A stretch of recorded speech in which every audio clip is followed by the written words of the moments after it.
It's a real honor to be standing up here representing the Allagash Class of Leadership Maine. I really wanted to be able to somehow separate this speech from all of the powerful stand and delivers that we've heard and speak for the class instead of for myself. But if there's one thing that this experience has taught me, it's that I should never speak for another person. And I shouldn't assume anything about what any of you have brought to this experience. Tracy, Michelle, and Dan, your stand and delivers in particular are ones that I have revisited many times whenever I start to make assumptions about who people are and what they're bringing to experiences. And I force myself now to stop and listen instead of assuming. And I cannot begin to understand the unique effect that this experience has had on each of you. And so I won't make generalizations. So I'll have to talk about my own experience. I almost wasn't a part of your cohort. Surprise. When this program began, my work and personal life were going through major transitions, and I was in what I've now identified as a full-blown leadership crisis.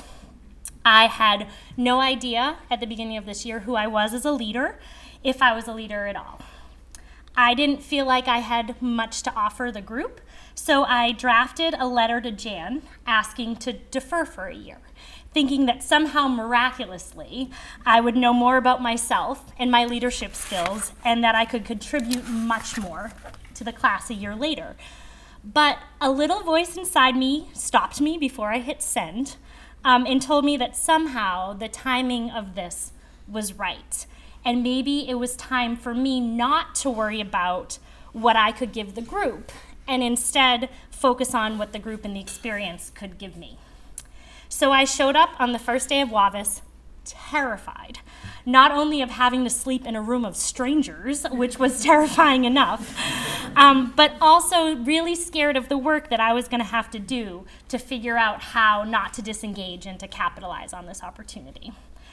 Over those first few days, I was amazed by the leadership I saw around me. Shirley stood up and gave the first mind-blowing inspirational stand and deliver.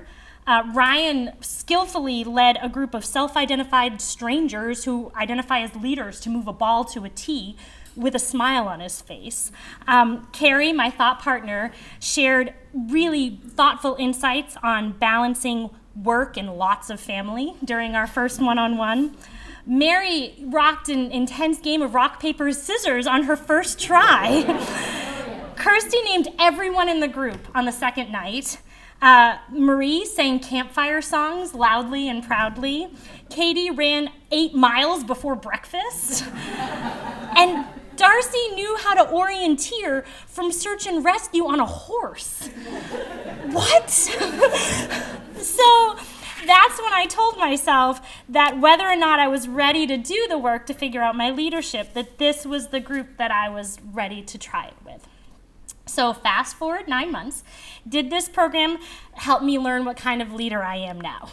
No, not really. Shh. Don't tell my boss. But instead, it showed me that my leadership is something that's allowed to evolve and allowed me to believe for the first time that my strengths, being positive and starting with people, was actually a strength and not something that I had to overcome in order to be successful. And most importantly, this experience, and mostly all of you, showed me the kind of leader that I really want to be. I want to be a curious leader, like Bryce and Michael and Terry and Janice, who ask thoughtful questions after every presenter and every speaker, and they always wanted to know more. I want to be a leader that makes things happen effortlessly, like James, who got a bar to open for us in Machias, and Julie, who made all the logistics flow and never got flustered.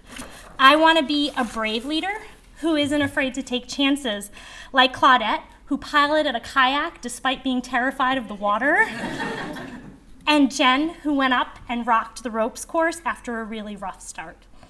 Or Jamie, who's a self-proclaimed introvert, who got up in front of a whole tour bus and gave us a tour of her downtown, her hometown area. I don't know if you call it a downtown, but your hometown. Or Or Marilyn, who can't be with us today, but hung in through a ton of health complications throughout this whole year.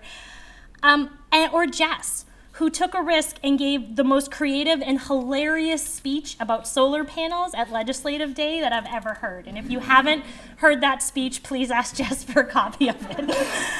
I want to be a leader that knows how to prioritize my work and my life and keep the important things in the forefront. Like Dean, who spoke with pride about seeing his son on stage despite being from a family of athletes.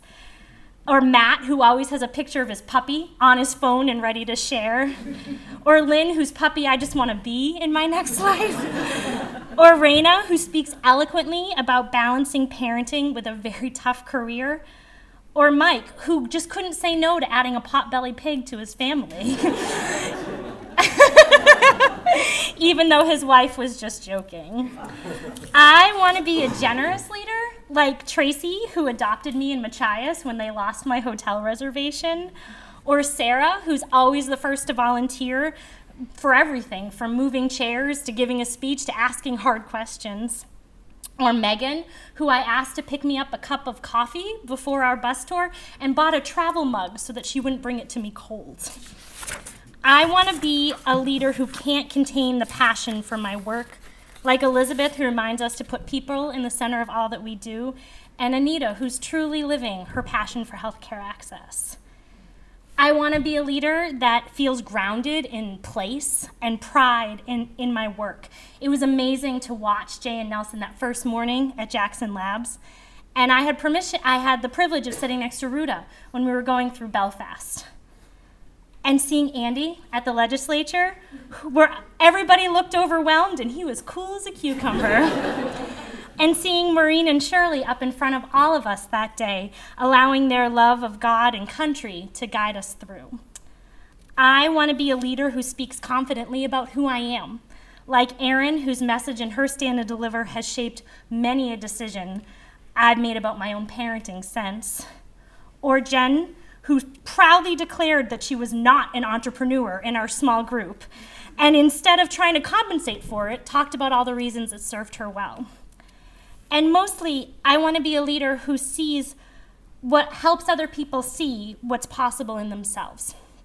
Like Val, when she presented next to her Jonesport students, or Rachel, who brought in her students to do design work around our project, or Dan, Nate, and Ian, who somehow convinced me that I could climb a wire high in the air blindfolded.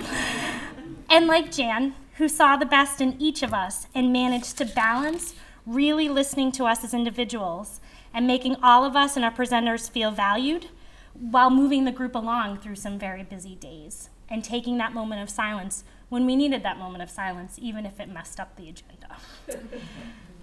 And I want the world that I live and work in to be more like this experience. I want to live in a place where people of all sectors and backgrounds can invest in each other's personal and professional lives. Instead of constantly searching for common ground, I want to start there, the way we all did with each other.